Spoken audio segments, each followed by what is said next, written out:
Organized Grind with Oracle Uno. Yes, yes. Recorded live at Graph Fruit Studios in South Minneapolis. Yes, y'all. This is Oracle Uno checking in once again with yet another episode of Organized Grind, the podcast.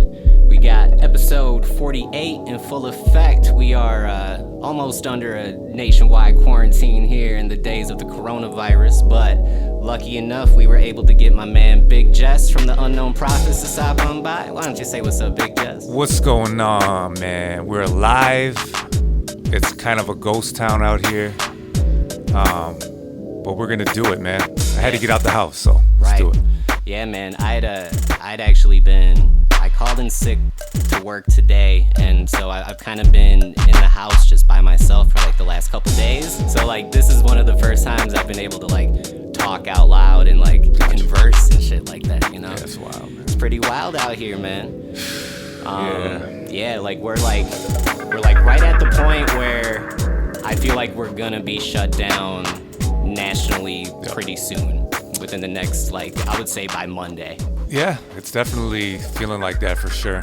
I hope you got your toilet paper, because apparently that's, if you don't have that, you're in bad shape. But yeah, it's wild what you would expect maybe to be at the top of somebody's list, like food, maybe some medicine, but like toilet paper is just a hot deal. Yeah, like, man. It's so crazy. Yeah, man. Yeah, it's wild too to see like you have like green tea still in stock and like all of the things that boost your like immune system is still in stock, but the microwavable shit is sold out.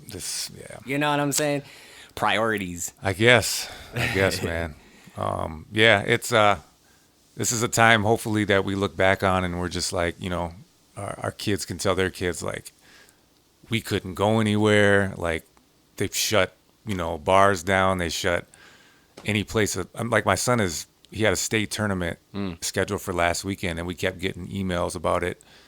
Here's the precautions we're taking, blah blah blah, and then they just flat out they canceled it like the Thursday of that weekend, and I'm like.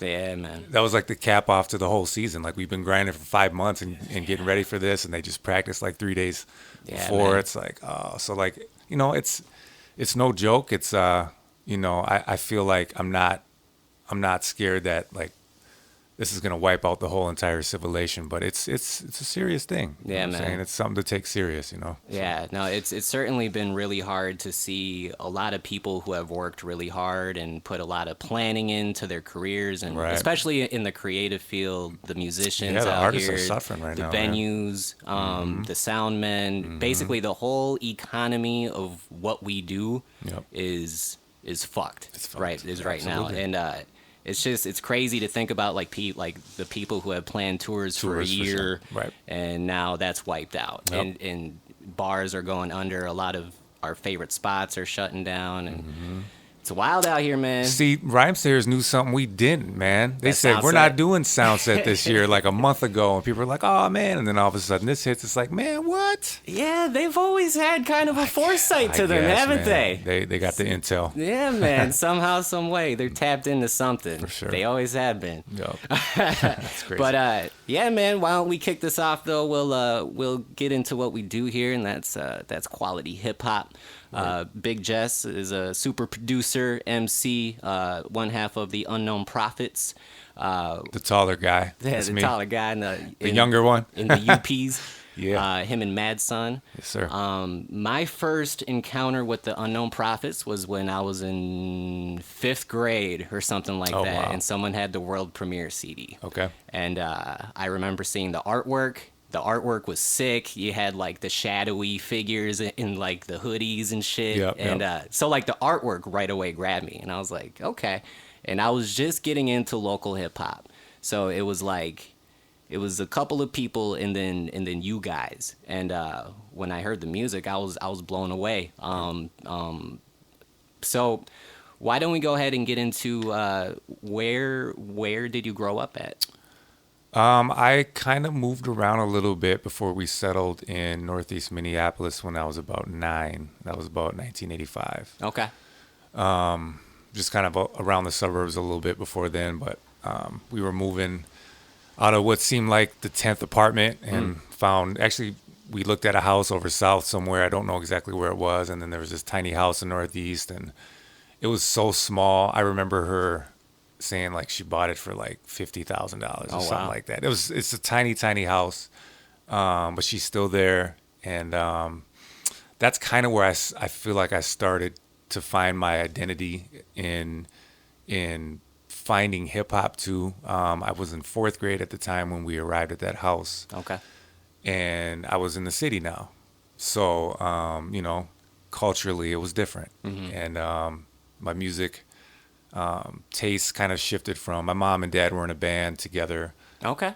They separated when I was under 1, but so the music it's just in my genes. You know what I'm saying? What did they play? My mom was a singer. Okay. She played a little guitar, and my dad was a big guitar player. Cool. Okay. So they did covers, and he wrote some of his own stuff too. And so it was like Pat Benatar and like I can't even. It's just, I don't know, maybe Bon Jovi and before stuff like that. So it was it was poppy stuff, and I was always a kid at the band rehearsals, just kind of absorbing it, not knowing I was absorbing it. But when I got to Minneapolis, obviously it was just different. And I remember being at Sheridan Elementary and meeting a couple friends, and I think it was in 5th grade, where I want to say it was like Audio 2 was the first thing I heard, and I was like, what the hell is this? Sure.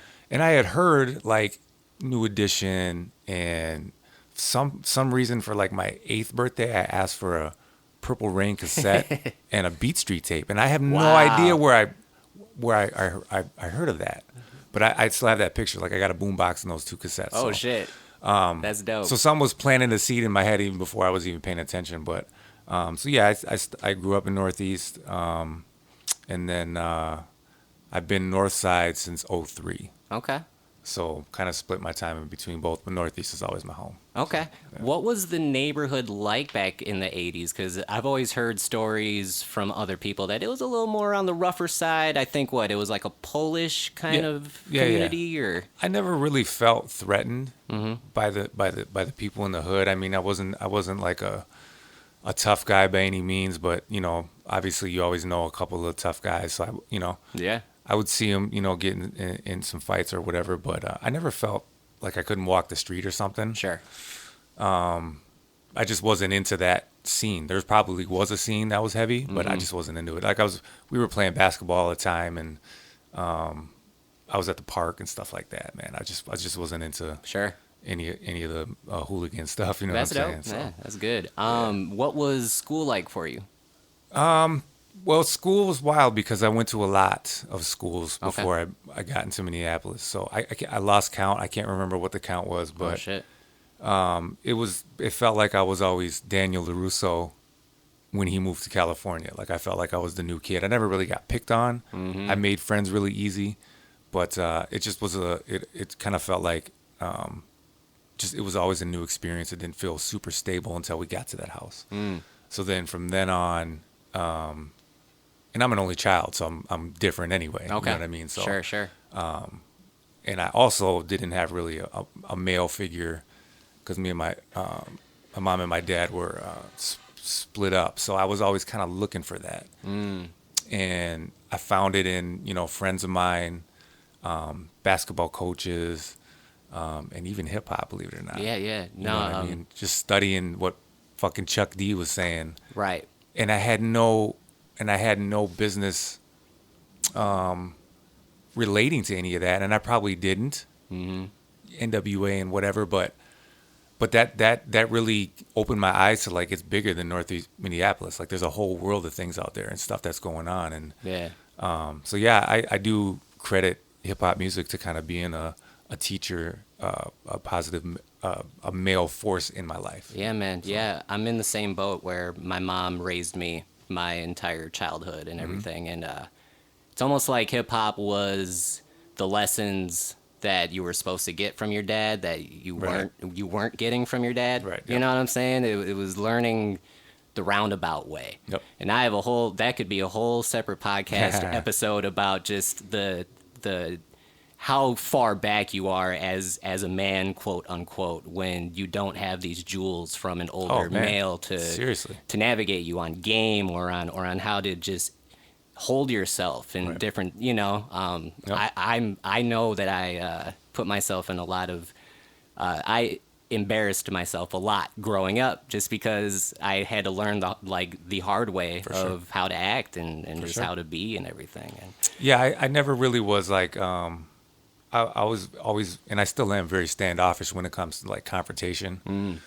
And I always like was very unsure of myself, believe it or not. So you get me on a mic and I'm like, I can hold my own. Like I feel very confident. right. But when I step back from it, I'm just a different person. Yeah. And I feel like I just was always unsure of myself. Like I always wondered if, my pops was proud of me. You know what I'm saying? Right. And that's a weird. So now that I have kids, I make sure that they don't have to wonder. Right. You know what I'm saying? I'm like, you can fail. I'm still proud of you. Yep. I want to see effort. You know what I'm saying? So stuff like that I didn't have. My mom gave it to me. Right. My mom is still like, I love you. You're my one and only son. And she's so proud of me. Yeah. Which means everything, but it's not the same as hearing it from a male. You know what I mean? So Right. I don't even know where we were going with that, but I'm just telling people I'm not tough. I'm not tough. So I hate confrontations, even with my best friend, Mad's son. Like we haven't been seeing eye to eye for a few years. We go through our off and on stuff. But we have different interests, and it is what it is. Like people kind of, you grow up, you grow old, and certain different things pique your interest. But I hate confrontations with him and with, my wife or my kids or whatever. But sometimes they're necessary, you know what I mean, to break down whatever's in between you and then just kind of move on. Like it took us a while to get to that point, and we did. And But I'm not tough, man, at all. Yeah. Word. So back to hip hop here. Yeah. So when did you start? Because I know that you're pretty much well versed in both aspects, as far as the music and as far as the rhymes. When did you start getting the thought of, I would like to try to create this music? And what did you start with? Was it writing rhymes or was it making beats? Yep, it was writing rhymes. So like I met one of my buddies in 5th grade, and then we did a talent show. I want to say either 5th or 6th grade or both. Mm-hmm. And I actually wrote a whole song and wrote parts for him. So I guess that was my first ghostwriting as well. Nice. But I didn't have anything to make beats. So this is 87. Okay, yeah. But my dad had a reel-to-reel. So I was able to, he made like a corny little 1-bar loop and put some guitar to it. And I think I still have the cassette. I should probably dig it up. That's dope, man. But when I felt that come together like that, and he actually was able to hear it, it was over. It was like a straight up drug, and I was like, I don't know, 10, 9, 10.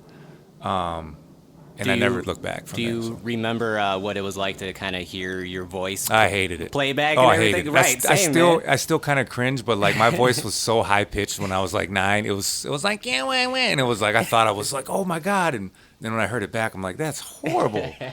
But we ended up like doing a talent show together, and I made like these T-shirts, and we were called the Screw Up Crew. Okay. No idea where that came from. And then I made paper microphones, and like we lip synced. Damn. Put the cassette in, and it was wild. So okay. So you started to rhyme first. Then when did it start becoming a little more on the serious side? Like, let's take this out of the school and into the streets. I kept doing talent shows all the way through high school, and I didn't really have the equipment to make anything or record anything except for the occasional time I could get my dad to let me do it. Mike and I really didn't get started until after high school. Okay. Was the friend that you were talking about Mike? Nope, it was somebody else. Okay. One of my buddies named Ron. When did you meet Mike? I met Mike in high school. We started to hang out a lot our junior year. Now, Mike at this time was not the Mike that you know now. Okay. Mike, they called him Banger Mike. Okay. Or Metal Mike, because he was really into heavy metal. He had the ripped jeans before they were cool. I don't know if he had the spikes, but he had like, his hair was all like long, and he was just into like Green Day and just not a hip hopper is what I'm saying at all. Yeah. So we started to hang out. He's from the same neighborhood as I am. I didn't even know how.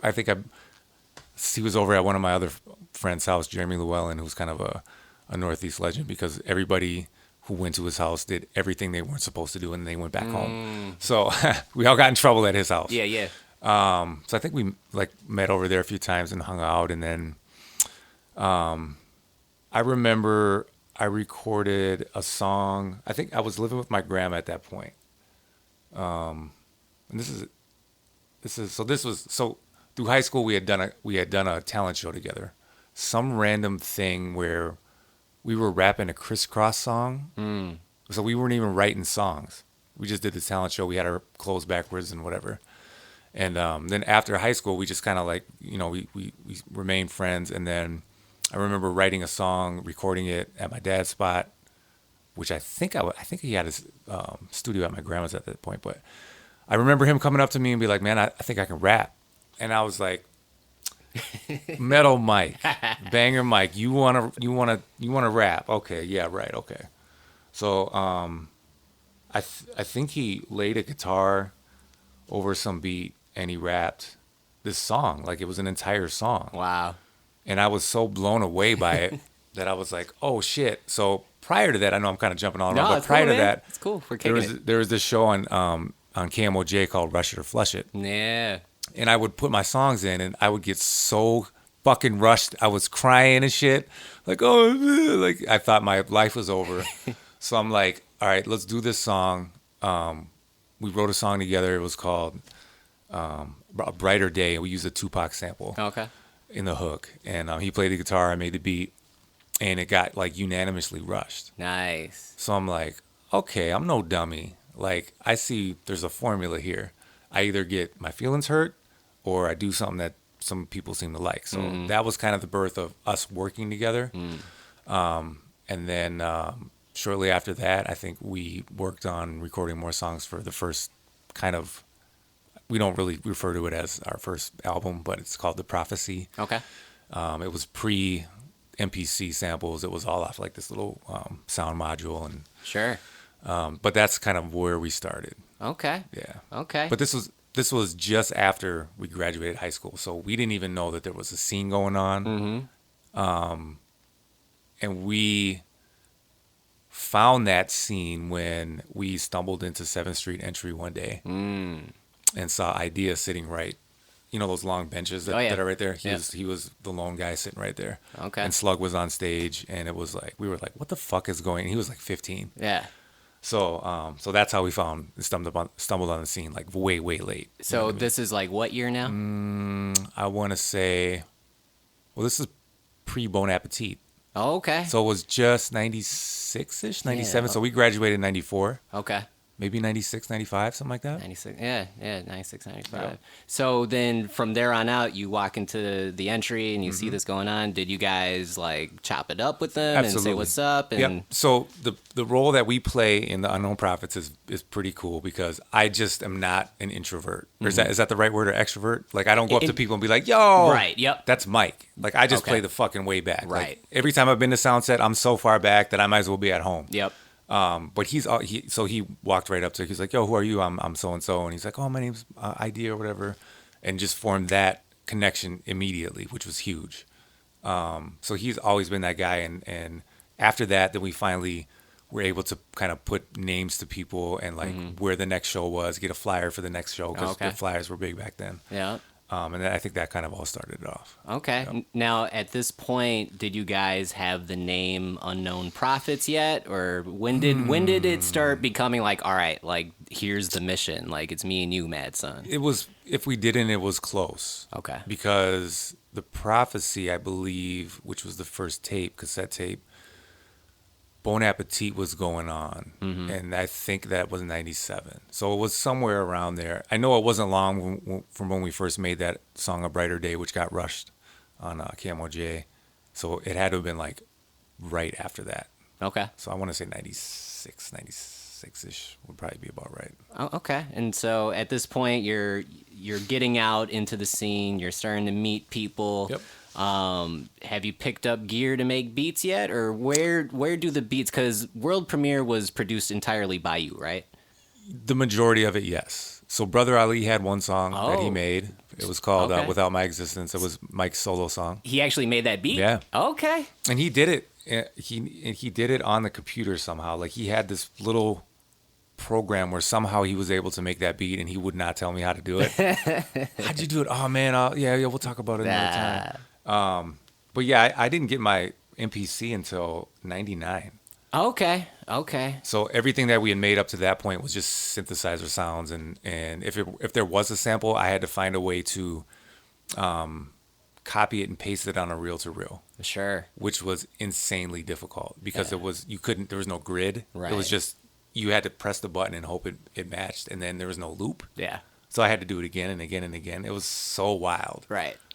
Mixing some of those songs for the Prophecy had 8 tracks, and if I wanted like something else that I didn't have a track for, I would have to find a track to like put a sound effect on and hit the fader up and down. Like I remember trying to mix one song for like 3-4 hours, and if I messed up, I would have to go back to the beginning because it was like symptied or something to this MIDI sequencer. Right, So- where it was like in real time. In real time. Yeah. Yep. And I would get so frustrated. So anybody, and I would also like to insert this. So anybody who thinks a 3-minute song takes 3 minutes, you and I know. Yeah, right. The beat itself, finding drums, sounds that you like, it's just like, it could be a 10-hour process just to record the song, and then you got to mix it, and it's wild. So. Right. We're going to get into this first song here, but so the Prophecy tape.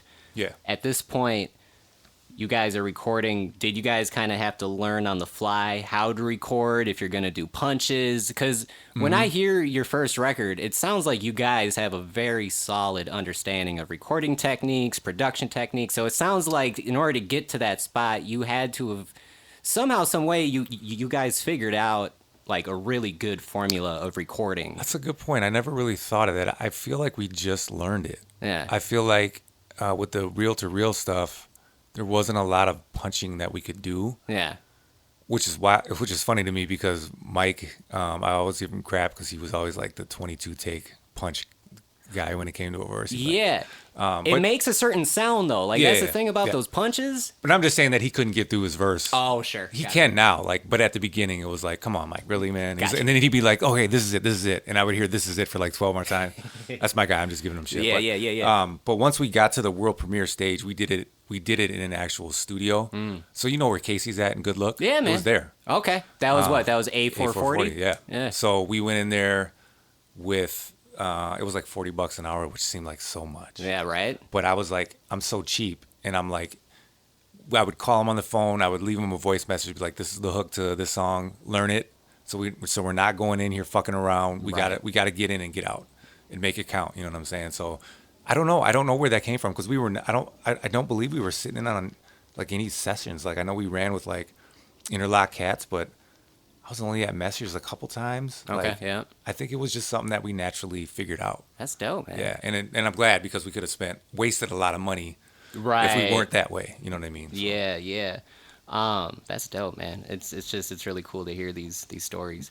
But yeah, let's get into this first track. So this Word. is Still Feeling Good. I can't read who it's featuring right now, but Yep. why don't you tell us a little bit about this track and introduce it? For sure. So Still Feeling Good is the second part to 30 and Feeling Good that I put out when I turned 30. I have a really hard time with getting old in hip hop. Like I felt like I was over the hill at 25. Yeah, man. But so what I did with this song is I took the sample, which is the birds flying high, you know how I feel, the Nina Simone one. And in the first version, I chopped that up, and then the Michael Bublé version, and I was like, there's other stuff in that song that I could use still. So I did it again, and then I had the idea to say, you know, I'm 40 something now, so I'm like, I'm still feeling good. Like, Yeah. I thought, you know, I needed to make a statement that at 30, I'm good, but I'm still feeling good. And like my guy that's singing, Brent Snyder, a good friend of mine, he came in and just nailed it. So Dope. yeah, Dope. Well, yeah, this is Big Jess, Still Feeling Good, featuring Brent Snyder. This is Organized Grind, the podcast with Oracle Uno, episode 48. We'll be right back. Organized Grind with Oracle Uno. Recorded live at Graph Fruit Studios in South Minneapolis.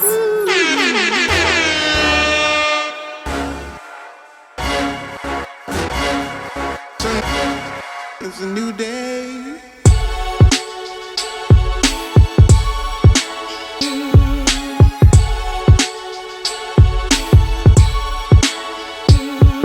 Yeah, a new start, another new chapter, a new little boy to look after. Theodore John, adored by your dad and your mom, got the whole entire world in your palm. My precious baby boy, welcome to this crazy planet where nothing's promised, you can't take a day for granted, where every day's another challenge, and life will try and test you, but you do your best to try and find a balance, and the battle's never ending, trying to decipher what's real from the ones pretending.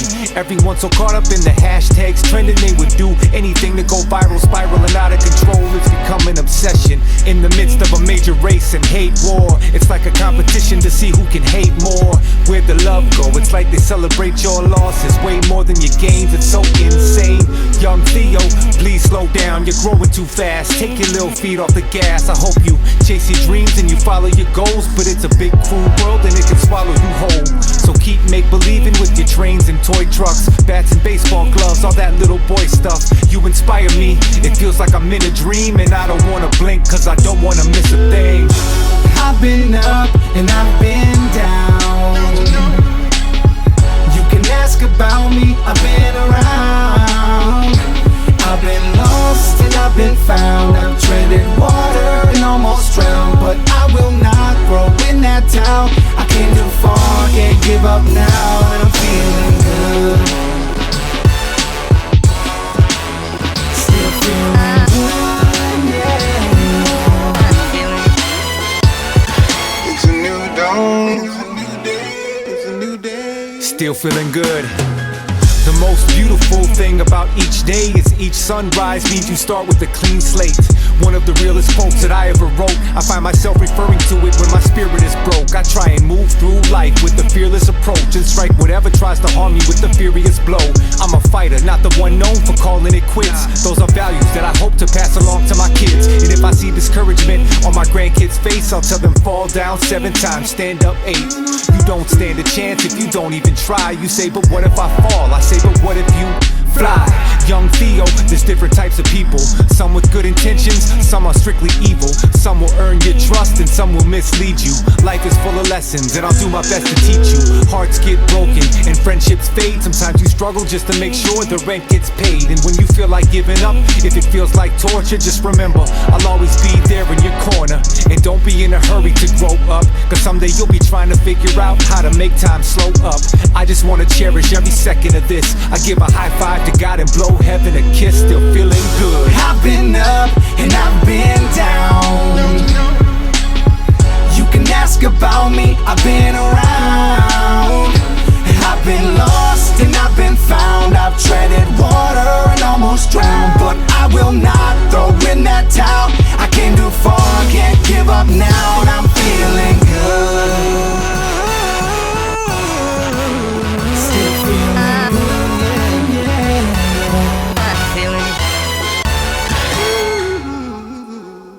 Yes, y'all. Organized Grind, the podcast with Oracle Uno. You just heard Big Jess's Still Feeling Good featuring Brent Snyder. That was produced by you as well? Yes, sir. Word up. Yes, sir. Yeah. So we were just talking about the Prophecy mixtape, how you and Mad Son met, your history. I think that leads us up to world premiere now, right? Yeah. Yep. So why don't we start talking about that? Now, when I listened to that project, I was around the age where I was intrigued in making beats, but like you were saying, you gear and you're young and it's hard to get your hands on shit. But I remember I would listen to the classical channel on the radio. Me too. And just roll around. Yeah. And I would be like, yo, like if only I could get my hands on this sample and stuff. Right. And then I heard world premiere and I was like, I'm pretty sure this dude does the same 100%. Me and fucking Mike. thing. Absolutely. I don't really know where that came from, to be honest with you. I know that when we were going through records, a lot of the records that we had available to us were classical records, like our parents or grandparents and stuff like that. Yeah. Or Polish waltzes or you know, stuff on that nature, which are dope. Right. I'll sample anything if it's dope. I don't care what it is. Yeah. Period. Like I mean, why would you discriminate on that? Yeah, man. But we also were very influenced by East Coast sound. So you think of like nonfiction, you think of like, you know, Wu stuff had kind of classical samples in it. Yeah. So that was dope to us. And we wanted to replicate that sound. Okay. Yep. So what was it like to get your first MPC? unbelievable. Yeah. Because Premiere had one. I know that P Rock used a SP12, but like I didn't have a sampler. Yeah. So I'm telling you, when I did whatever samples I could do, I had to loop, I had to press play and stop, and then roll the tape back and hope I got it in the right spot. So it was like, and it only had I think it had 21.9 seconds of sampling time stereo. Oh wow.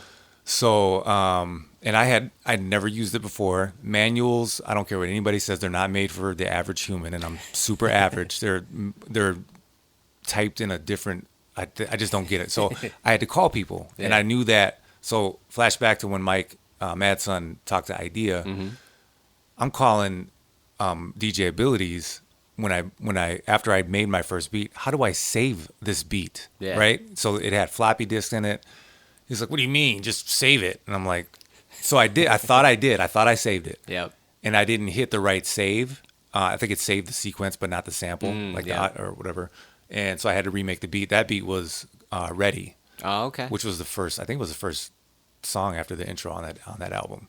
But yeah, I had to learn. There was like very little internet tutorials back then, because you're thinking 99, 2000, it was kind of just getting popular. There was like message boards and stuff, but nothing real heavy like we have today. Right. So yeah, it was just in whatever drums we had, we found off like like Super Ducks records or something. So there wasn't a ton of stuff at my disposal. Like, I'm the type of dude where if I'm listening to a song in the car, or I'm listening to a song in general or whatever, and I hear a kick that I can grab, I'm going to make a mental note, and I'm going to go and solo it out and hope I heard it right, because maybe there's a piano key that's in it or something, but give me a kick that I can filter some shit out and use it. So that's the majority of stuff that I had, and I would have to reuse stuff because I didn't have a super big library of sounds. Okay. I had a lot of records, though, and I still do. So yeah, I'm gearing up to like get rid of those records, and I see you got a bookcase behind you. Them motherfuckers are heavy. Yeah. And I'm going to be moving, not anytime soon, but all you rappers that I've ever done with, I've done stuff for free, I'm going to expect about 50 of you at my house that day, and we're just going to get it off in one fell swoop. That's right. That's right. Yeah, I've actually started to paint my records for people, because I have too many, and trying to carry them around, and especially when they're kind of garbage records anyway, that you kind of know you've already picked them through, and now they're just sitting there, and 100%. It's funny. Yep. But so world premiere of the record, were these songs that you guys had in the cut? Was this a mission for you guys to sit down and say, we're going to make this record? Or how did the idea of the album kind of start formulating? We just kept making beats that sounded like another classical. They used another classical sample. And they just kept coming. And like I said, we were just so heavily influenced by East Coast sound. And also at that point, Headspin was over with. We were going to a lot of shows, and we were absorbing the scene and what that sounded like. So, Mike Vernatz, and I was and I still am a big fan of Ant. So I would listen to what he was doing and stuff and try to incorporate that, because you take bits and pieces of things. Like, people who say they don't, they're bullshit. Right. You know what I'm saying? Like, I still do. Like, I do from the younger generation, from my friends, from people I admire, that are not in my state. So we just made songs, man, and they happen to all kind of fit a similar theme, especially with the vibe of the sound of the beats. But again, the songs that we were making, I feel like it just was naturally in us to make a song that was a story, like The Wrong Route. The track Never was Slug. Like, I think we consciously, without saying it, wanted to make songs that you could replay. You know what I mean? Like, you like the songs that you do that you talk shit or whatever. Like, those are cool to listen to every once in a while. But like, I'm all about making songs that are going to be timeless. And I don't do it every time, but like on that album, I felt like we set out to make a timeless album without knowing that we were doing that. Because like I said, we were just making the songs and recording them. Yeah. Book a studio session, get our verses done, record it, and then, sit on it, listen to it 900 million times. You know what I mean? Yeah. And then we asked people to join us that we respected and that we thought we had no shot with, like the Brother Ali. He was Brother Ali at that point, but he wasn't Brother Ali now. Right. You know what I mean? So he was kind of just getting his momentum going at that point He had his tape out at that point, right? Yeah, Rites of Passage. Rites of Passage with Mad Son is on there Exactly. too, Yep. with a fire verse as yeah, well. Yeah, that's a funny story too. Like I think he rented a DAT machine to record the verses for that song. Oh. I think he went to a studio like out of state. I want to say Chicago, but I could be wrong. And then I think somehow it fell through. So he had this machine, and I think he did it in his hotel room. Okay. So he recorded all the verses, but nobody had that machine. Yeah. And I was like, oh, my dad's got one of those. So he came over with the tapes, and we sat there and got all the vocals off. Wow. Just raw vocals, like the beats he placed them over the beats later on. But that's Yeah. kind of a wild story too. So. Yeah, that's dope. Yeah, Man. So The Wrong Route, that's definitely one song that when I heard it in my headphones for the first time, I was just like taken aback. Especially, I was super young and shit like that. But like that story, and like at this time, I was already deep into gangster rap. I was deep into Tupac and a lot of the West Coast shit. Yep. But there's something about The Wrong Route, right? Like at this point, like I was saying, kid that's in the hood and shit. Yep. So I'm hearing all the gangster records that you could think of, and I hear The Wrong Route, and it fucking hit me differently. Okay. Where did that song formulate from? Was it both of you sitting down with stories, or how did that even come about? Well, I got to give props to Mad Son because the beat was his initially. Oh. So any beat that he made, most of them I would say, and he will agree with me, his drums were really bad. His sounds that he picked were really bad. So I'm like, okay, that's a dope sample. Yeah. And he chopped it. The way that the sample is chopped is what he did. Yep. And then I redid the drums and added like some strings or something. And then there's a switch up towards the end. Yeah. That I just found that sample. I got lucky. I just stumbled upon it. I was like, oh, this sounds dope. So Okay. It was a joint effort on that one for sure. I don't really know where the content came from with that one, to be honest with you. I know that I wonder if it was the scratch, the woo scratch. Figured out I went the wrong route. It could have been. Oh, sure. That makes sense. It could have been. I don't remember. It was a long time ago. Yeah, I'm not young anymore. Right. Did you guys normally sit down together and write, or was No. it you guys came together with stuff? I always wrote my verses on my school bus. Okay. And I had, up until about a year or two ago, I had a drawer full of, I would write them on route copies or like conduct reports. But that was the only place that I could really write a rhyme. If I had a week off for spring break or Christmas break, forget about it. I couldn't do it. Yeah. I think we sat down one time and wrote something on Now You Know, and kind of went back and forth. And it turned out okay, but it was just like, I gotta let it come to me. Mm-hmm.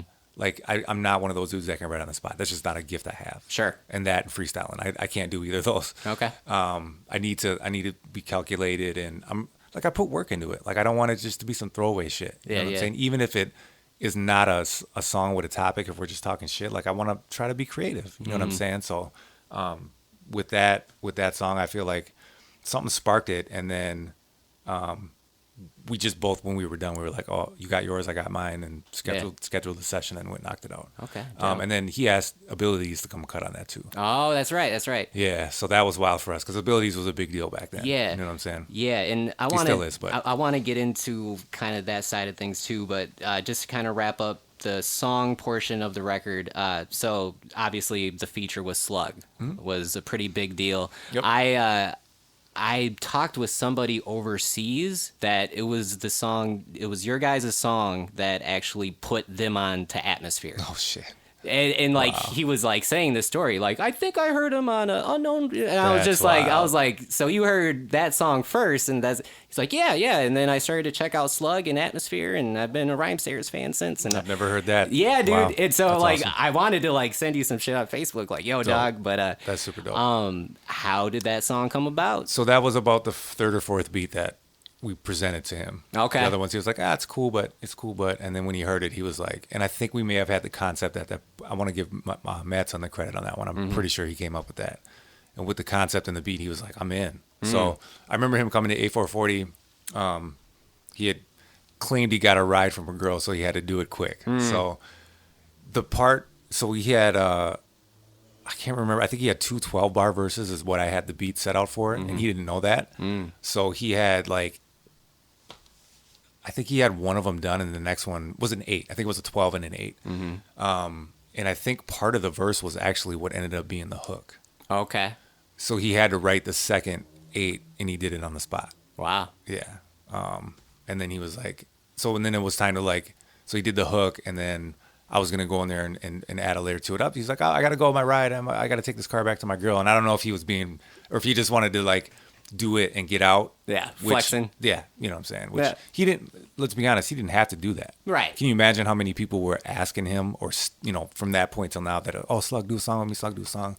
And for him to do that, I mean, we probably didn't deserve it, but it definitely helped solidify that album as, and I'm not ashamed to say it, I think it's a classic Minnesota album. For sure. With that feature to end the fucking record, like that's huge. Yeah, man. And that's our biggest viewed song on YouTube. It's got like 250,000 views. And it's not even under my account. Yeah. It's under some dude just posted it. You know what I'm saying? Yeah. But it was huge. So mad respect to him. And we always used to try to get him to perform the song. And he had a very clever way of saying, I'm busy. Dude, this is so good. So yeah. I don't know whose idea was. I don't want to take credit if it wasn't mine, but we were like, let's cut out Slug's head and duct tape it to a mic stand. So we did it once at the Red Sea. I remember it went off so good, and I put the mic up to his head, and it was like people were going crazy. I think Abilities was there, and he was just he fell out. It was good. Yeah, man. So so the real kind of strange thing about everything was, so the first record, heavy Rhymesayers collabs. Yeah. Second record comes out, has the Idea collab. Yep. That was right after he won the Blaze battle, and I remember his intro talking all that shit. Yep. So there's a lot of Rhymesayers influence. I remember Mad Sun was on the radio doing the KKFAI freestyles and stuff like that with Ali. Did you do that too? I feel like I did. But like I say, that I knew that wasn't my strong suit, so I tried to avoid it at all possible costs. Sure. Especially on the radio, because then you can document it and be like, man, and now it's that there dude forever. Sucks. Yeah, you can check it out now still. I got a couple lines here and there. Like I always had my line to start off with, and then I would fall off so hard. It was so bad. Well, especially with those guys. I mean, those guys were doing it all the time. For sure. But so with all that happening, was there ever any sort of consideration for let's bring the UPs on tour with us? Let's kind of get these guys, because at that point, after the second record came out, I was almost like convinced that like you guys are probably going to be Rhymesayers at this point. You know, I don't. There was never really a talk about that, but I do remember a specific event that stands out to me when we made the world premiere album. I remember Sadiq telling us, "You got to like get in the van and go out and perform and give your shit away." Now, we didn't have the money to press the CDs up. I had to ask 2 friends. Actually, Mike's wife paid some of it, and then a friend of mine paid for some of it. So I'm like, what? We got to give albums out? How the fuck are we going to pay them back? Like, it was a good amount of change for 1,000 CDs back then. Yeah, man. It was probably, with the artwork, because Noiseland did it, like, it was probably close to $2,500. And back then, I'm like, that's a lot of money, and I don't have it. Right. So I was just like, I can't do that, dude. And then also, like, I had a daughter then, so I was like, I cannot make that sacrifice, even though in my heart I know that is what this music is, what I want the most. I cannot weigh that or tip that scale and take that risk of not being of duplicating the void in my kid's life, like my father wasn't there in my life. You know what I'm saying? So, and I made that known. I was like, I can't do this, man. And so I don't know if that had something to do with if they were like, maybe we'll see where these guys' heads are at. And then me saying that was enough for Sadiq to be like, oh, okay, well, which I get it. Right. Like, you really got to be dedicated to this business to be successful.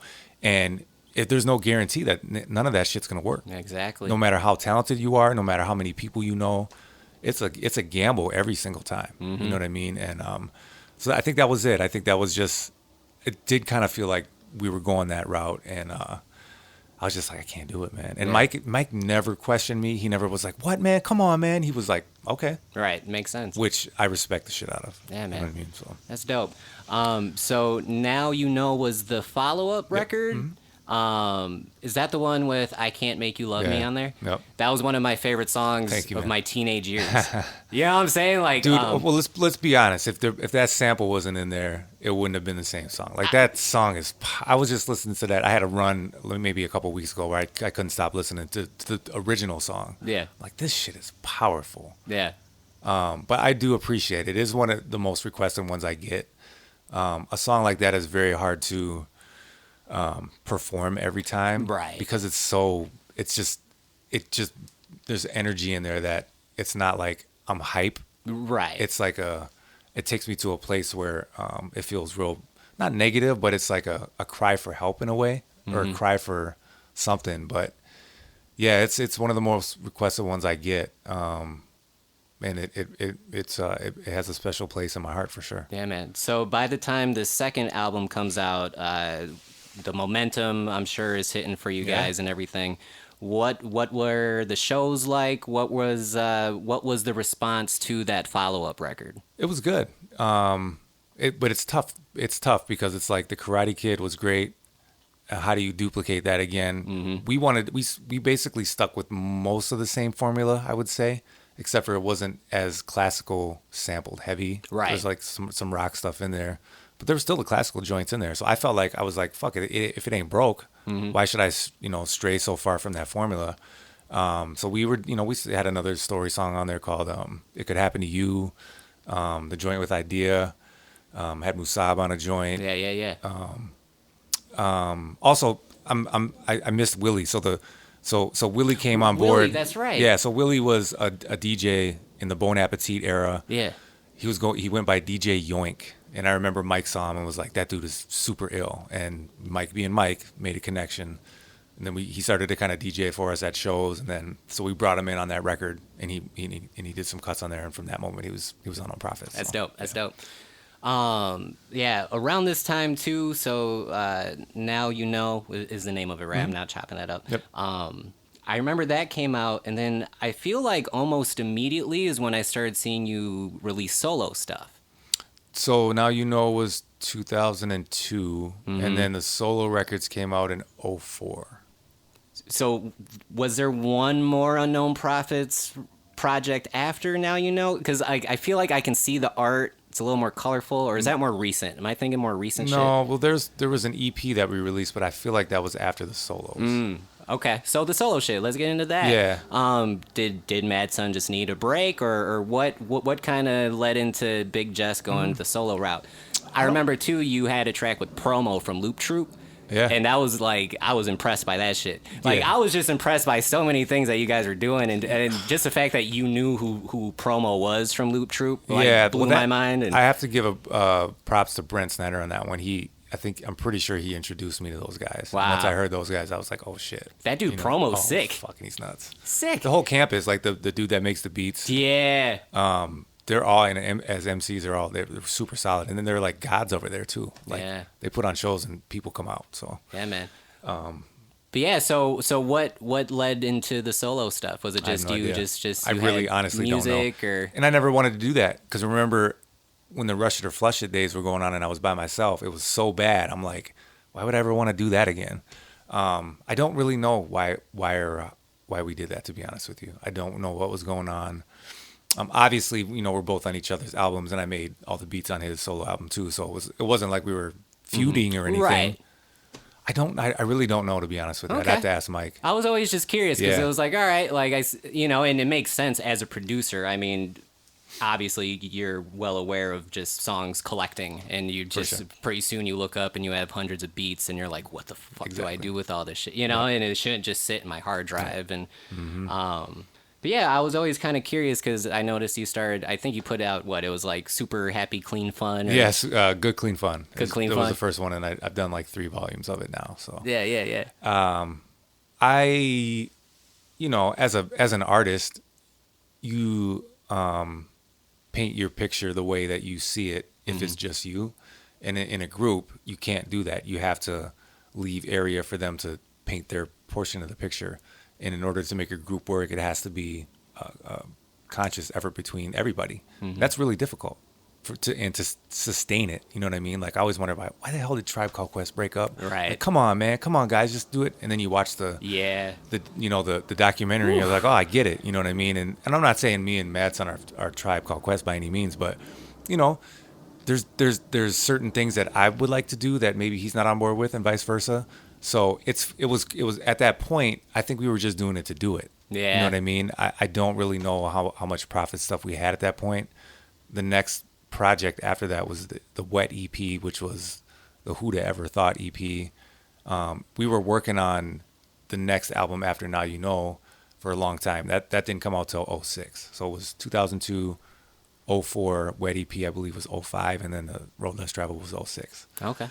So we were busy, but I think it was just like, let's just do it to do it kind of thing, as far as I can remember. Road Less Traveled. That was a good one too. I had a book called that, and I always, for some whatever reason back then, maybe because I was young and dumb and shit, but I was like, well, maybe like they read this book too. But then as I got older, I was like, oh, that's kind of a common phrase or whatever. Yeah. But what were some of your highlights from that record? Because that was a good 5-6 years since the first stuff. Yeah. And I remember the sounding evolved, meaning that it wasn't just your typical boom bap hip hop now. A little bit, yeah. Yep. I always try to. And, you know, I'm using whatever I have in front of me. Mm-hmm.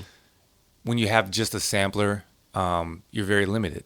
So if I want to add a bass line, I have to either find a note to cut off from something and transpose it on that thing. Mm-hmm. I didn't have a keyboard at that moment. I didn't get an actual keyboard until like 2007, I want to say. Mm. It was a Triton keyboard. That was another moment I was like, this is the greatest thing ever. Yeah. It's big, it's huge, or whatever. Hell yeah. But then I could add layers to songs and play like an organ or add a real bass line and just play it on the keyboard or whatever. But the Road Less Traveled, yeah, I tried to evolve a little bit. There always is going to be some classical samples just because that's what I love. Mm-hmm. What else was on there? I sampled Chariots of Fire for one song on there. We at that point were there was a song called Mr. Mainstream on there, and we at that point were like really disgusted with mainstream rap at that point. Sure. And I don't know why, because I would give anything to give that shit back right now, just because I'm old and I hate everything. But we still had the same formula. We still had songs that had, you know, certain topics that we hadn't touched or maybe had and just did a different spin on. We had Another Story where Mike played the guitar on, and we talked about guitar being kind of like a release for somebody that was going through like a sexual abuse and stuff like that. So always trying to hit something that might strike a nerve with one person. Sure. Just one, because then you know that you did something that made a difference in somebody's life. Mm-hmm. Always, as an artist, you want everybody to love it, but that's just not the case. Right. And it took me a long time to be okay with that. Like, I wanted everybody to love everything, and if they didn't, I'd get very hurt by it, and I would shut myself down, and then I wouldn't want to do it anymore. Yeah. But the artist, it's just a roller coaster. It comes back. You know what I'm saying? So. Right out. Yeah, man. Hopefully, I'm not taking too much of your time here. There's just so much of your career here. I'm good, man. Cool. In that case, then, there's a couple of other projects outside of Unknown Prophets. So, as I mentioned, and as people have probably put together now, you are a producer, and you have produced for a good amount of people. Yeah. Any highlights of songs that you produced? Yeah, it's funny that you say that, because a lot of the guys that I was hanging around, like Big Zach or Cancer in general, like High Respects. I didn't really meet Felix until 2012 when I did the Honorable Mention joint. Okay. But like, I'm like, I want to produce their whole shit. Yeah. Like, I dig what they do, but I was like, man, I could do some shit too with them. So when I got a chance to work with Cancer, that was probably one of the biggest things for me, because they weren't working with Mesh at the time. I think he was in the military or something. Yeah. And I have my own sound. You know what I mean? It's pretty recognizable. And I was like, I just think they'll sound good with it. And began to work with them, and then we did a lot of stuff together. I produced a couple. I produced a full project with Zach, but then he would always come back to hit me with oh, yo, you got a beat for I'm doing this project or whatever. So that for me, because those were guys I looked up to, you know what I mean? And they were on before me and Madsen were on. Mm-hmm. So for me to earn their respect and their trust was huge for me. Yeah. The honorable mention joint in 2012, I had a couple of goals set out in mind with that one. Was I wanted to reach out to people that I never got a chance to work with, and hopefully build a relationship with them so I could do that album project with them too. Sure. And just work with people that I never was able to in general, in some of the new kids. And I had people hit me up that I didn't even know. They was like, oh, can I get on there? I was like, okay. So, I got to work with you and Dispute One on a joint. A lot of people came and recorded at my crib, which was dope. Some people did it at their spot like you guys did, which was dope. But I got to produce almost a whole record with Felix of High Respects. That's dope. Desdemona, which is fucking huge for me. And then Carnage, I got a bunch of songs with him, and like I was able to just have them in my home, in my studio, and connect with them. And as you know, man, you meet people and you're a fan of them, and you know them by their rap name, and then they become fucking friends, man. Yeah. Where you're calling them and being like, I would call Felix because he's a car guy, and he knows how to fix shit. I'm locked out of my car, and he lives in fucking St. Paul. Right. Came over and helped me out. You know what I mean? So it was like, the guy I admired as a rapper and as a musician became a good friend of mine. Yeah. And to me, I'm an only child, so I look for, brothers and sisters any way I can get them, and the music has been the biggest thing for me. Yeah, man. By far. Yeah, I have a story like that too with Muja. Muja helped me push my girlfriend's car out of a frozen shit. It was like stuck. So we're all up here tracking and shit. There's like 4 of us up here and a smoky room and everything like that. Yep. And she's stuck out there. And so Muja and his boys and myself are all out back helping like push her car and shit. Dope. And that's one moment that I'll never forget because Muja's like, fuck it. I'm down to help. Let's go. And like I'm out there with Muja fucking pushing a car. And I'm just like, this is a wild moment in life. Yep. But yeah, man, no, it's really cool how this hip hop thing kind of works out, It's just so crazy how universal it is, but I know why it's universal. Mm-hmm. I know why everybody can connect to it because it started off as struggle, you know what I mean? And everybody fucking struggles. Right. Not everybody can get to the top. Right. Like all of us will struggle at some point. Mm-hmm. And it doesn't matter where you are, where you're from, what color you are, what age you are, you're going to struggle. And if some kid in Poland is talking about something that I can relate to, that is fucking dope to me. Right. I don't judge nobody. Like I know what they're talking about with people, using hip hop in a wrong way. I've never done that. I never would. You've never done that. You never would. Right. And there's a connection that you feel with people that when you gravitate towards it's healing. It's like a drug, man. Yeah, man. I don't think any other genre has that to that extent, because if they did, they would be universal like hip hop. But hip hop is the universal language, dude. It's in every commercial. Every kid, no matter where you're from, knows about it, wants to be a part of it. It's just so beautiful. I'm so blessed to be able to have been exposed to it when I was. Like I said, me and Mike were a little late to the game as far as like the local scene, but man, shit happens for a reason, and I wouldn't trade this journey for nothing, man. I love it. Yeah, man. There's one more project I want to talk to, and then we'll get into this last commercial break, and then we'll talk about what you got going on nowadays. Cool. But you did a joint with Big Wiz. Yeah. What was the name of that record again? Glass Half Full. Glass Half Full, the whole thing, and that had the joint Beard Game Proper, yes, it did. Which was like the local joint for a while. Yeah. And you had the feature from Homeboy from Thrift Shop. Yeah. How did you get that going? Yeah, so Twitter. Oh. So shout out to Kim. She reached out to me on Twitter at some point and was like, "Do you guys have management?" And I'm like, "You're talking to him." And she was just like, became a friend of mine, and she would try to get game plans to get us on the road and do shows and stuff, which never really materialized just because life is hectic. Mm-hmm. But she was like, "Yo, I'm managing Wanz, who's the Thrift Shop singer." And I'm like, "Oh, cool." Yeah. And she was like, I want you to be on this song with him." And I'm like, "Oh, word." So basically she set up a studio session. They were on tour. I think they did 2 or 3 nights at the Madison Square Garden. Wow. And while they were there, she set up a studio session so we could record this joint. I remember her sending me the beat with his lyrics on it, and I wrote it on the bus, of course, and booked a flight out there.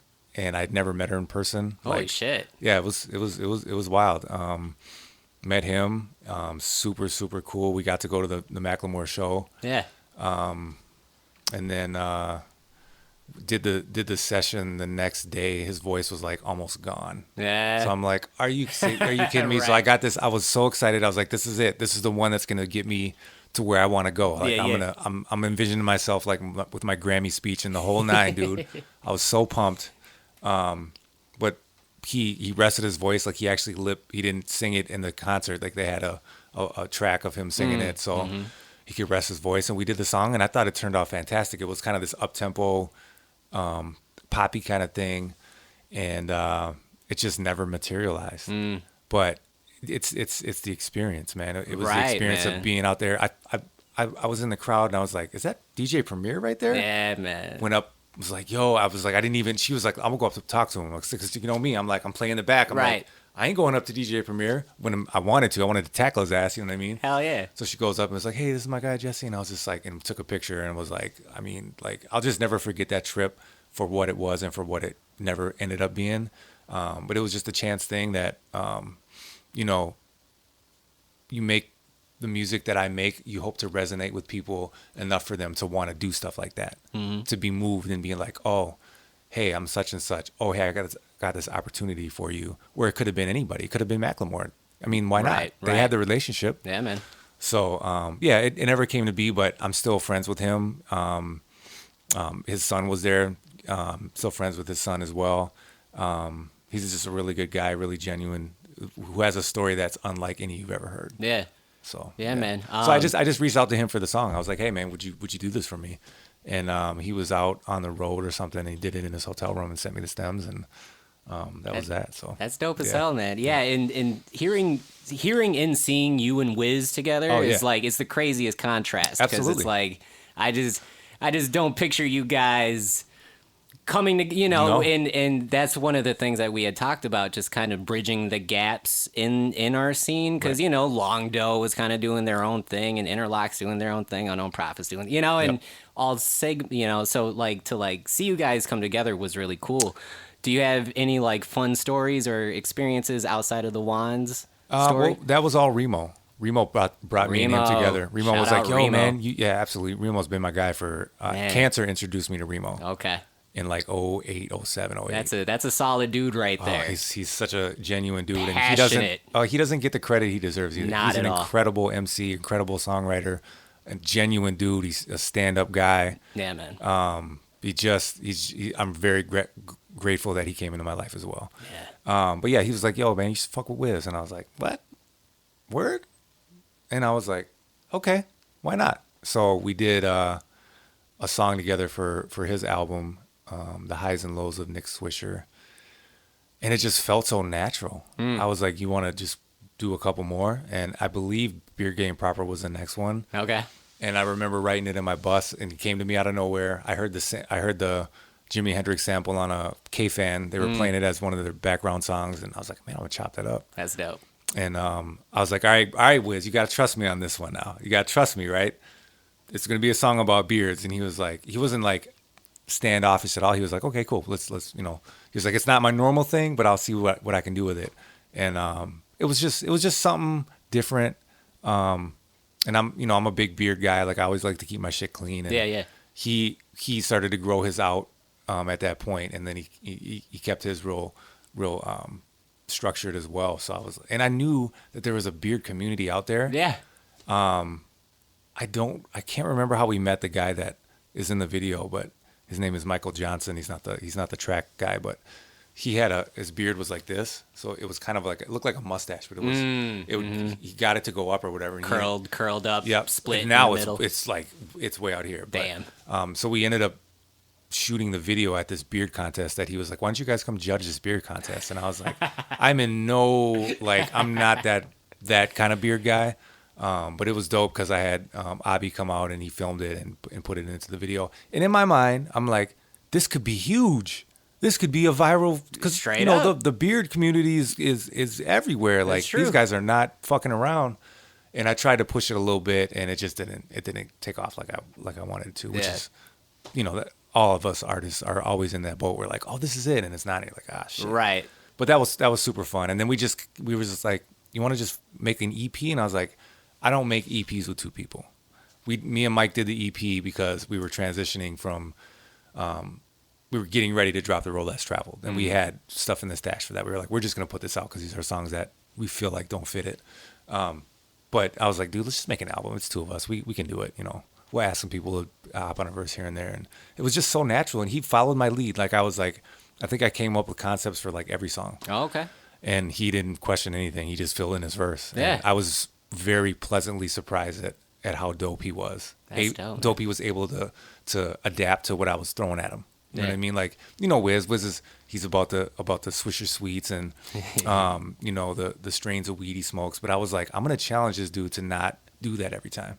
And he fucking stepped up and knocked it out. I was very, very happy with it. That's dope. Yeah, I'm a fan of that project the whole way through. I was impressed, you know. I was impressed with Wiz. Yeah. I already knew what to expect from you, you know, but I was impressed that you guys made it work. And it was cohesive and it wasn't just like random. You know, like when you try to put people together. You know, I like I say, man, I take it serious. Like if I'm gonna put something out, I want to feel like I put the effort into it to make people want to spend their money on it. And because I got so much shit going on in my life, dude, that, you know, my kids with their sports schedules and I work like 4 jobs. I'm like, I'm not just gonna put some half-ass shit out there to do it. Like I want to be known as somebody who took his craft serious and was passionate about it, and I'm confident that I've done that, and I will continue to do that. Word up. One more project to speak on. Yes, sir. We're over an hour, but I need this information. Let's get it. What was it like to work with Musab and produce the Revival was the name of it? This was around the time I had finally got to work with Musab. I looked up to him like crazy. You and me both. And I introduced him to my guy Gonzo Bean. Yeah. And then Gonzo Bean wound up like being able to like fly and move out there and whole bunch of shit. In my younger years, these are some of the years that I wish I had a little more of the guidance and how to carry myself kind of shit, because I was 20, 21 years old in situations that like I wasn't ready for. But Musab was always, he taught me a lot about just life and everything else. And so the Revival came out probably a year after all of the Gonzo Bean stuff and us kicking it and stuff. I want to say it was like 2011, 2012, somewhere around there. That does sound right, yep. What was it like to produce a record for Musab? Well, again, he was one of my top 3 from here. For sure. Easily. I think he just either he reached out to me or I reached out to him, and he just writes so flawlessly and fast to things that I was sending him that it materialized so quickly. At that point, I had just got my hands on some VST plugins for my computer, so before then it was just all MPC.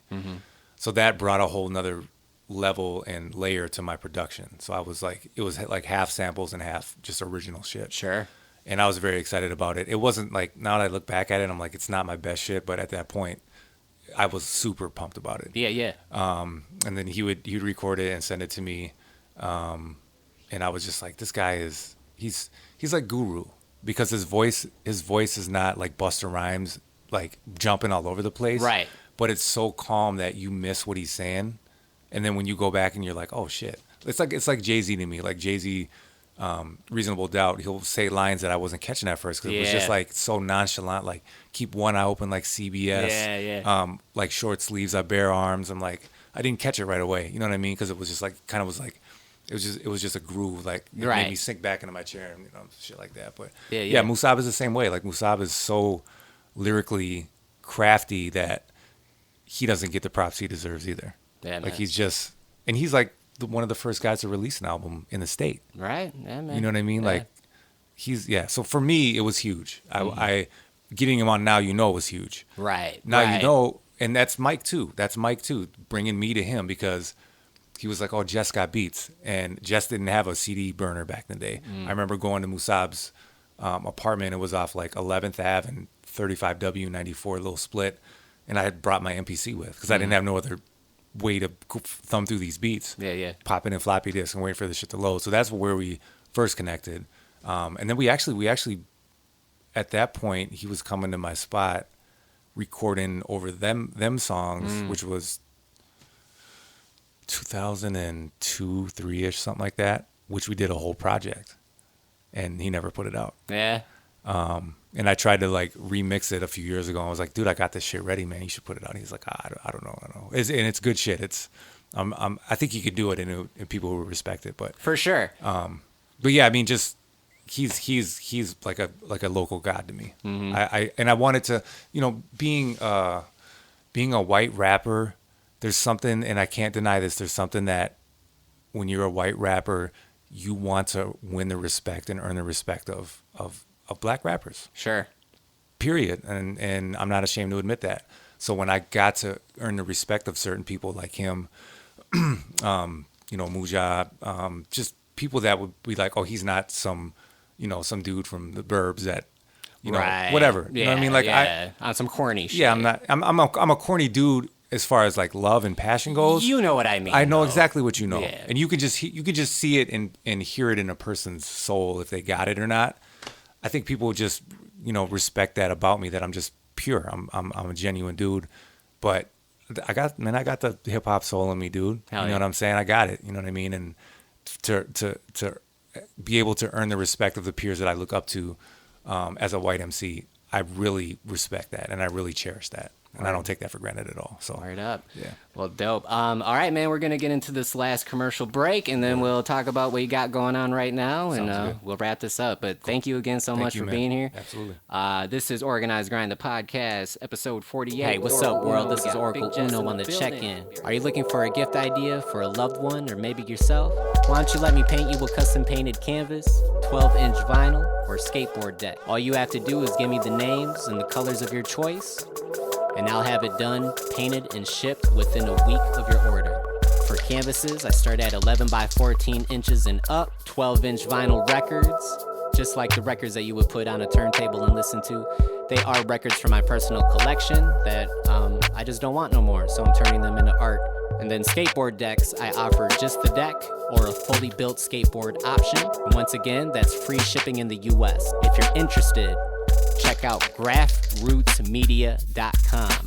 That is GRAFF as in fresh, ROOTSMEDIA.com. Graffrootsmedia.com. Thank you for listening to Organized Grind, the podcast, and your continued support. Peace and love. Man, ain't nobody buying no custom canvases right now, and I don't blame you. Can you even ship them? I haven't had to try yet. I think the post office is still open right now. I still get the FedEx guy at my job, but yeah. Yeah, I'm pretty sure mail's still going out. But Okay. if anyone was to order like a custom skateboard right now, to be honest, I'm not sure where I'd even get that skateboard from. Right. The blank. Yeah, good point. It's wild right now, man. Yeah, man. But hey, man, if you're looking for some custom art, I do have all these vinyls behind me, and I have a ton of those. So I'm still offering them. So check out the commercial. But yeah, man, we've had Big Jess here in the building, just talking history. I've been listening to this guy, I want to say half my life, which is crazy. Respect, so man, respect. to have you here and to get to chop it up and ask the questions I wanted to ask my whole life and Yeah. everything, and It's dope, man. really cool to have you. So thank you for sharing the history. But what was that? I noticed the Unknown Prophets just did a reunion show not too long ago, right? Yeah, we did we got booked to do a Halloween party. Okay. So that's what that was. That was at the brewery or Modest or Yep. okay. That was in Maple Grove for my guy Jerry's Oh, okay. annual Halloween party. So How was that experience? it was amazing. Yeah. We don't practice a lot as a group Mm. because time doesn't allow. We probably could, but it's tough to Yeah. schedule everybody. And it's stupid because Willie lives in St. Paul, and it's like, oh, Willie's all the way in St. Paul. It's like fucking 20 minutes. You know what I mean? All the way. But we didn't practice at all for that show. Wow. Not once. We had done something earlier in the year or something that we practiced a ton for. But we were never really the type of group to practice a lot. So we would go over verses in the car on the way to shows, tell Willie what the fucking set list was and have him put it in the order and just do it. And we were able to do it and get away with it because we had that chemistry. Yeah, man. So when we did the show, I purposely was like, you know what? I'm not scheduling no practices, man. I'm gonna see if these guys can come through in the clutch. And I was like, I know Mike's gonna fuck up his verses because that's what he does, right? So, and I'm not, I may or may not get him back on track. I don't know. So, we do the show. Desdemona's there. Who else is there? Capacity, Just Wolf. And he puts us on like close to the end, and we get on. And you never really know how it's going to go at a small place like that. And the sound wasn't the greatest. You know what I mean? Mm-hmm. So I'm like, all right, well, we'll see. We'll see how it goes. And the energy from the crowd was it was exactly what I needed. It was way better than what I expected. That's dope, man. So it just got me into character more. And there were certain songs that I didn't rehearse that Willie just kind of threw on that threw me off. So I had to fucking freestyle. Nice. But I did it. I was on point that day. I don't know how or why. But I think I fucked up more than Mike that night. But it was great. It was like the energy was so high. We did, the stuff that people wanted to hear. And that was like October or something. So it's been a minute. But if that was like the last Unknown Prophet show that I had to experience, it would be perfect. Sure. It would be because it was at such a high. You know what I mean? It wasn't like somebody booked us and 12 people showed up, which has happened to us a lot. So, and that's not a good feeling. You know what I'm saying? But that was great. That was it just proves that when you've done something so long with somebody, you can hop right back on if you need to. Yeah, man. So. Yeah, man. So what can we expect from Big Jess nowadays in 2020? I'm just trying to balance the time that I have free, which isn't a lot. So you have like grown kids at this point, I have right? grown kids. I have one grown. She's 25. Okay. And she's got 2 kids. So I'm a grandpa. Wow. Grumpy old grandpa. That's my new moniker. Congratulations, though, man. It's got to feel beautiful. It is. It's another part to my journey that I wasn't the most thrilled about when she told me. And at this point, dude, I recently just got baptized. Okay. About a month ago. Sure. Some things were happening around me that I couldn't point to why they were happening, except for I felt like something was putting pieces in place for particular things to happen. Yeah.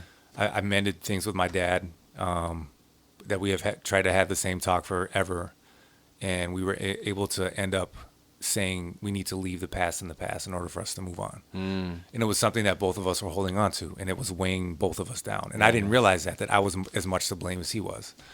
So I was like, dude, we need to just, we can't move forward. We can't have expectations to have this, movie type of father-son relationship. It just needs to be whatever it is. We take it one day at a time. And this conversation happened in between basketball games at my son's tournament. It was just, It was crazy. That, and then my daughter came to church with us a few times, and the message was like speaking directly to her to the point where I would look at her and I'd be like, are you serious? So I'm like, you know what? And I was always a spiritual dude. I mean, I was in a group called the Unknown Prophets for the Love of God. Sure, yeah, man. I was always a spiritual dude. I just couldn't, I couldn't really fully get into the religion thing because I didn't feel a connection to it. Right. And at this point, I'm like, I'm willing to let that be a possibility. Yeah, man. So I'm not, pushing religion down people's throats. I'm taking it day by day, and I'm just getting started. Yeah. So it's been very, very good and very hard, especially in a time like this. Yeah, man. Because it's like, oh, word? I'm supposed to believe that, this is supposed to happen, and, God wants this to blah, blah, blah. So it's very, very difficult for me right now. But I know that I got to stick with it. It's what's in my journey, and it's just another step from these grandkids being placed in my life to my newest son who just turned 2. Okay. So I've got a 25. Wow. My middle son will be 13 in a couple days, and then my newest son just turned 2. Okay, so I basically got a kid every decade. Yeah, man. So you still have some parenting work to do. I do. Ahead of you. The first song that you played was it was basically talking to my new son, and that's kind of what spawned my latest project that I dropped last year called Inspire.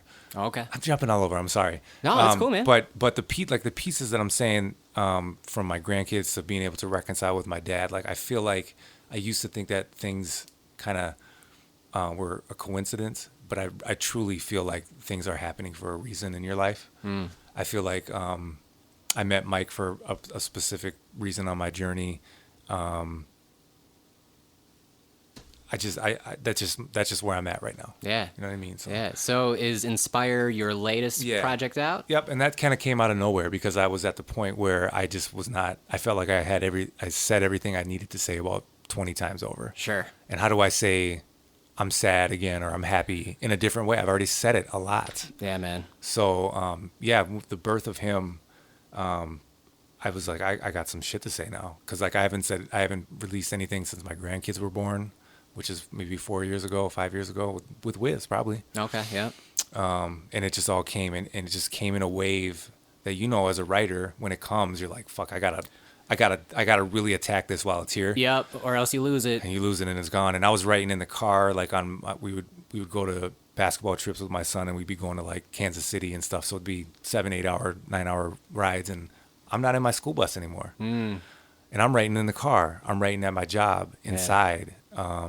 So it was all inspired by my son. That's dope, man. And he's the cover of the project too. So that's awesome. So yeah, it came in a wave and it's gone now. I'm trying. I know I'll make beats and I'm like, ooh, I want to rap to this, but I got nothing. Yeah. So. So I guess a fitting last question prior to getting into the promo and everything and dropping links. You've done so much in hip hop. Is there anything left that, like a bucket list item that I just want this fucking one thing to happen? There's not just one. I would love to like land my beats on major releases. Is there a certain person in particular that you would love to hear your production by? Yeah, sure, Jay-Z, but that ain't never gonna happen. Sure. I mean, are you tuned into like the newer stuff that's popping now? Yeah, I am. I don't like all of it. There's some stuff that I do like. I'm a big replay value guy. Right. So if I can't find the creativeness in it and feel like, damn, you really put some time into that, then I'm just turned off by it. I'm not gonna lie. Like I don't like a repetitive hook that's saying Gucci gang, Gucci gang, Gucci gang. It does nothing for me. Yeah. But I love the melodies. I love the trap, like slower, like 130 or 65 tempo, whatever like that is. Like the bounce. Yeah. Bounce and that's been there throughout the years, but that's where it's in the forefront now. And I'm doing that myself too. I'm stepping out of my own comfort zone and I'm doing that just to see if I can do it. And, I want to be able to do the boom bap and the newer stuff too. And I'm adapting, you know what I mean? As well as you. I know you are as well. Yeah, man. But yeah, I would love to be able to be like, oh, I know this dude who's got a beat, or be like, or post some shit on Instagram and somebody, that I really respect, get a beat under there and then be like, oh, who did that for you? That's a dream of mine. Or to maybe land something on a commercial or a soundtrack or something. But I don't network enough for that shit to happen. Yeah. I just do what I do at home and I don't work hard enough to try to make those connections. Yeah. I get kind of turned off because I'm like, it'll never happen kind of thing. Sure. Yeah. Which is natural. But that would be, and that's probably what keeps me going. Like I have tons of beats and I don't know what the fuck I'm going to do with them. But I probably will reach out to some local people again and because I did a couple more honorable mentions last year or the year before. Yeah, man. That's a great series. It was fun. It was great. It was really dope to see people be receptive to me and trust that we were going to put out something good together. So anybody you're checking out nowadays as far as the local scene goes? Anyone that's caught your eye or attention or ears? Oh man, I'm trying to think. I haven't been out for so long, dude. Yeah, man. I follow a lot of people on Instagram. I'm just trying to think of who pops in my head. I'm a big Mike Dreams fan. Okay. I think Mike Dreams is dope. Yeah, man. Because he mixes a little bit of the old school with the new school. Mm-hmm. He's very lyrical. He's got a lot of dope melodies. Can you just name me some and ask me if I like them? Because I can't even think right now. Mike Dose, that's one that's coming to mind. He's a newer cat. I don't know if I know him. Puerto Rican. He's from New York. He's over here. Well, he's from around here. Went back to New York. Came back home. I don't think I'm familiar. He's killing it out here right now. He does like the shut up in raps, and he's been the champion of that a few times. Okay. My guy, I feel really bad because I stutter on his name, and he's someone who I work with. Vinny Crooks. Vinny Crooks. Yep. He's someone right now that I absolutely fuck with. Obviously, I produce his last EP. I believe I streamed it a little bit. Okay. And I'm a victim of this. There's so much. Just a North Side kid. Yep. And from what I heard, I thought it was dope. I just didn't get a chance to get into it enough. I have Apple Music, and it's like the best and the worst because you have everything at your disposal. Yeah. And like Jadakiss just came out with a new album. I played it and I thought it was dope, and I haven't went back to it because I'm on to the next thing. Which is it's very hard to stay focused these days. Yeah. So he's crazy dope. He's only like 22, but like his style is just beyond his years, and like his punchlines and metaphors, and it's that layered, coded hip hop that you need to hear a few times over. Gotcha. And I'll check it out again. Blown away by that kid. Okay. And then I think the Lioness is super dope too. The Lioness is dope. I mean, and Mally will always be my guy. He's not new. But I saw her at his show, and I was like, she's way better than I'll ever be, and so I'll never want to rap again. So, and I told her that too. Yeah. And then there's one more guy, Juice Lord is another one who's local. Fucking dope. Okay, I'll check him out. I've heard his name, but I haven't checked him out. But yeah, so those are like the three cats that like right now, like I feel like they're gonna do some pretty cool shit. Dope. So maybe they need to tap into some Big Jess production, you know? I'm never not gonna reach out to people who want to work with me, man. Word up. Well, hey man, why don't you drop the links? Where can we find Big Jess music, Unknown Prophets music? Yeah. It's funny. Our website, Unknown Prophets, is no more, which is kind of we didn't really have too much on there, but it's like, oh, it's gone. Damn. Yeah. I do have Big Jess Music, which is my personal page. Is that .com? BigJessMusic.com? Okay. Yep. I was gonna go with the edu, but no, I'm kidding. Big Jess UPS, I think, is my Twitter and my Instagram as well. Okay. And yeah, that's about it. I mean, BigJessMusic.com is a good way to reach me.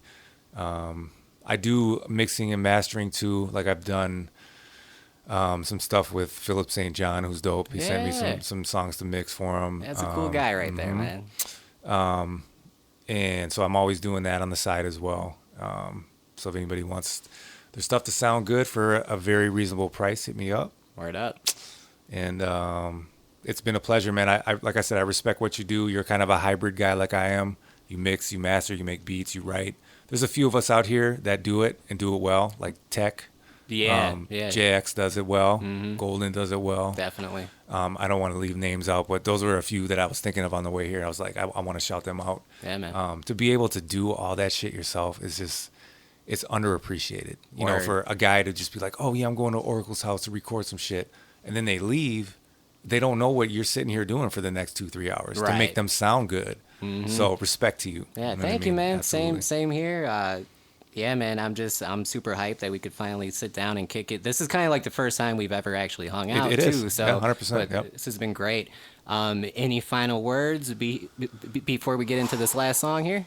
Oh, man. I am known as a hater because I'm old and I came up in the greatest era, the golden era. Yeah. So take that, but I always do check out for the new sound, and I'm influenced by it too. So dudes like Drake and dudes that can rap and sing, man, I wish I could do that too. But I hope that this virus thing goes away sooner than later. Right.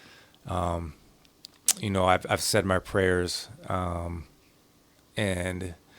like I say, it's tough to be newly into faith and to be going through this, but we as a people, hopefully this brings us closer to one another because we're forced to be at home. I know that my family is all in the house like all day long, and you know, as much as we're on our social media or whatever, hopefully people are really getting some one-on-one contact with the people they love, because it just it forces you to do different things and to be able to go out to see your favorite rapper at a rap show, or you take, you know, for granted how you can just go buy some at a grocery store anytime you want, and there's plenty of it when there's not right now. So hopefully this doesn't last, you know, months and months like they're saying, but stay home, you know, listen to this podcast or the Grassroots podcast, and flip through some episodes, man. And I'm blessed to be known in this hip hop scene as somebody who contributed, and people respect me, and I'm very grateful for that. That's what's up, man. Yes, well, sir. we got a song called Fly Again. It says Big Jess, but it also has Unknown Prophets. This is the latest Unknown Prophets jam, man. Oh, shit. Yeah, this is so we released it when we did the Halloween show, just as kind of like a way to promote it. Okay. This is a song that Mike made me rewrite some of my verse, which is dope. And for me, it's kind of difficult for me to be like, man, why do I have to rewrite my verse, blah, blah, blah, which he doesn't do that very much. Yeah. But I'm glad I did, because it came out way better. Word up. He played the guitar on it. It actually was a beat that he heard of mine that kind of just had a start, and he was like, send it to me. And then he played the guitar over it, and he wrote the hook. And this may be one of the last ones we do for a while, so I hope you enjoy it. And yeah, that's that. Wow. Well dealt, man. So yeah, this has been Organized Grind, the podcast with Oracle Uno. We've had Big Jess of the Unknown Prophets here. This is Unknown Prophets, Fly Again. As always, peace and love. Organized Grind with Oracle Uno. Recorded live at Grassroots Studios in South Minneapolis. By the way, just watching the hours pass. Yeah. Trying to slow down the sand in the hourglass. Yeah. Feeling anxious, like you lost all of control. Not knowing what the future holds. Yeah, a million thoughts in my head again. Puffin' my medicine, eyes bloodshot red, higher than a pelican. Get cake, die young, that's what they telling them. Everybody checking out, nobody checking in. Wrong route, some chase clout, do anything to win. Can't fade out, I'm on that caffeine adrenaline. Reinvented, yeah, we back at our second win. Cold outside, but we hotter than we ever been. I don't wait around for shit to happen and react. I'ma make my own moves, watch the money stack. Use what I got, not dwell on what I lack. Never stress a little shit, fill my days with laughs. Study the greats, read the blueprints and maps, but don't copy every step, take your own path. Don't dwell on what you once had, always looking back, you're never gonna fly. When you're too afraid you'll crash. I know you're tired, lost your fire, but don't you worry, my friend, cause this is not the end. Find that desire, reach higher, build up your courage, my friend, and someday you'll fly again. Another song about not giving up, another long work day, rum and coke in my cup, trying to unwind all these thoughts running through my mind, all this pressure building up for the 1 millionth time. They say, Jess, we don't want to hear you preach, but I don't have a choice, I feel I was born to teach. So I'ma use my voice to kick knowledge and the truth, and be a positive role model for the youth. Listen, while everybody's getting lit and saucy, I'm just trying to maintain and keep these demons off me. I lead by example cause my children watch me, and when I make mistakes, hope they're not too costly.